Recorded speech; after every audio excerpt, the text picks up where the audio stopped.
மழை நீரை சேமிக்காமல் வீணடித்துவிட்டு கடல் நீரை குடிநீராக்கும் திட்டத்திற்காக 50,000 கோடி செலவு செய்யப்படுவதாக நாம் தமிழர் கட்சியின் தலைமை ஒருங்கிணைப்பாளர் சீமான் குற்றம் சாட்டியுள்ளார்.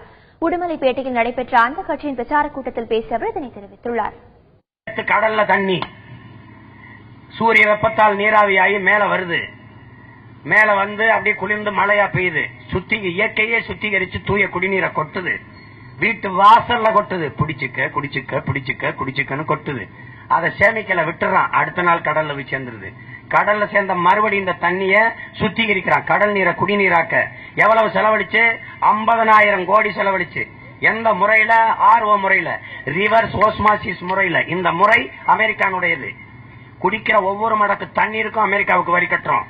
இந்த 50,000 கோடி போட்டு சுத்திகரிக்கிறான். நேத்து தரையில விழுந்த தண்ணீரை கடல்ல விட்டுட்டு இந்த 50,000 கோடிக்கு எத்தனை ஏரி, எத்தனை குளம், எத்தனை கம்மா, எத்தனை குட்டை, எத்தனை ஊரணி வெட்டி சேமித்திருக்கலாம் என்பதை அறிவார்ந்த என் மக்கள் சிந்திக்கணும்.